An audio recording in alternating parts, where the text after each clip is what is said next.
Capítulo 882, Pensamentos de Fei. Fei não estava disposto a perder tempo com esses tópicos que estavam sendo discutidos em São Petersburgo. Os Santos de Ouro sob o comando do rei também ignoraram essas alegações. Eles nunca deixariam Chambord e seriam leais à família real do Zenit. Se o rei não restringisse esses homens fortes, eles teriam quebrado a boca dos conspiradores em São Petersburgo. Após a grande batalha, Fei não se apressou a voltar para o reino de Chambord. Em vez disso, ele permaneceu na montanha Santo Marcial como o Santo Marcial Imperial. Deve-se notar que, embora a maioria dos nobres corrompidos tenha sido purificada na noite do sangramento, garantindo a vitalidade do Zenit, muitos problemas permaneciam. Por exemplo, muitas posições oficiais estavam vazias no momento. Com o imperador e assim, um semideus, permanecendo em São Petersburgo, a capital não ficaria tão caótica.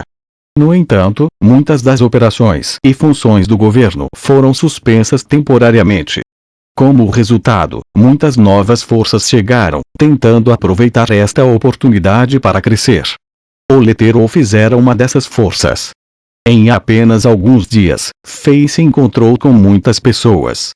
Jovem Modric, que era um dos dois líderes do Letterofes, chegou à montanha Marcial em segredo várias vezes, passando a Fei todas as informações sobre os eventos que aconteciam na região norte de Azeroth. Fazia muito tempo que um semideus apareceu no continente, fazendo muitos guerreiros duvidarem que as lendas dos semideuses fossem falsas. Além disso, muitas pessoas acreditavam que os elementos naturais foram alterados após a Era Mítica, suprimindo mais os humanos e tornando impossível se tornar um deus. A performance do imperador e assim esmagou todos esses rumores, incitando muitos mestres a querer se tornarem deuses cada vez mais. As notícias sobre o nascimento de um novo semideus surgiram na região norte de Azeroth e em todo o continente como tempestades. Através das redes de informações rápidas da Letterofes, Fei pôde quase instantaneamente aprender as reações dos grandes impérios na região. Ao mesmo tempo, Fei gastou algum tempo e energia ensinando seu segundo discípulo, Luffy. Fei viu o desempenho de Luffy durante a batalha pela conquista do Senado Imperial, e Fei ficou satisfeito. Com o físico do coração de borracha e a base sólida que ele obteve sob a estrita supervisão de uma espada, Luffy teve o talento de cultivar o punho de borracha. Ouviu-se que vários mestres poderosos apareceram na Era Mítica e dominaram usando essa técnica de punho. Quando cultivados ao mais alto nível, os praticantes podiam combater deuses e demônios. Por 3 dias, Fei ensinou Luffy diligentemente diante do penhasco na montanha Marcial dos Santos. Esse carinha era brilhante, e sua força aumentou mais e atingiu o pico de 7 estrelas depois de obter experiência de combate real e dicas de Fei. Tal velocidade de elevação até surpreendeu Fei. O sol estava prestes a se pôr e tingiu o céu inteiro de vermelho, fazendo com que parecesse trágico e triste.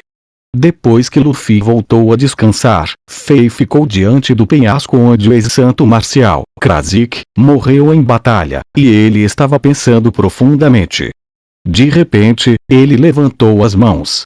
Seu braço direito instantaneamente se estendeu por mais de 10 metros como uma mola, e seu golpe de punho foi impressionante.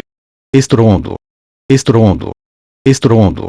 Quando Fei deu um soco no ar repetidamente, seus braços se moveram agilmente como dragões e cobras, e a trajetória de seus punhos era misteriosa.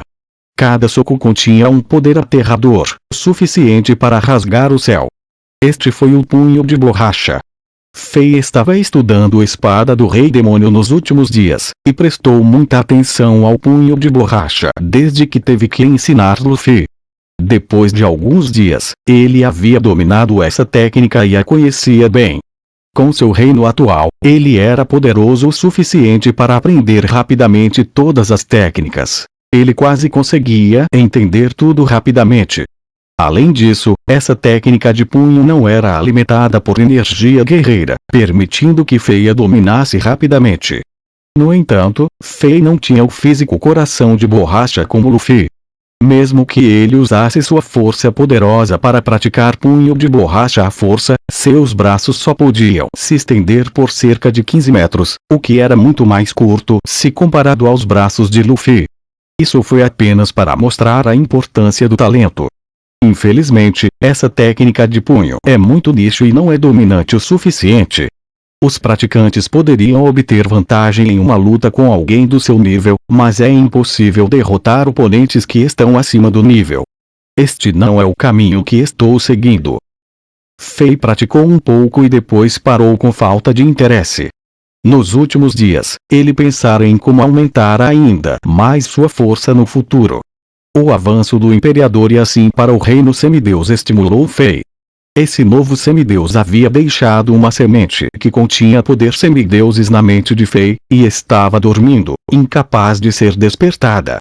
Fei pensou sobre isso e sentiu que não tinha uma boa oportunidade. Depois de fazer alguns testes, ele percebeu que não podia apostar tudo nessa semente.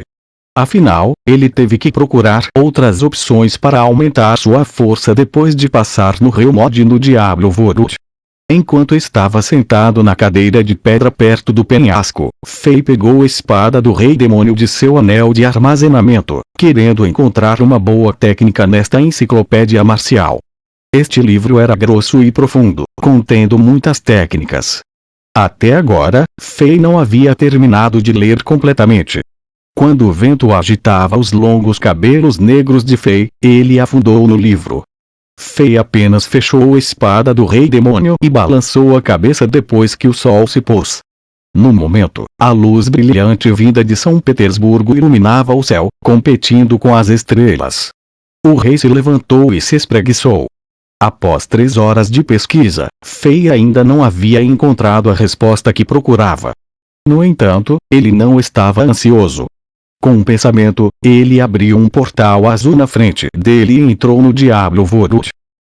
Depois de vários dias de trabalho duro, Fei chegou ao último mapa em Diablo Vorut, Arrogat, e ele completou a primeira missão, Siege on Arrogat, matando Shenk, o superintendente no Blood Fortress que comandava os monstros.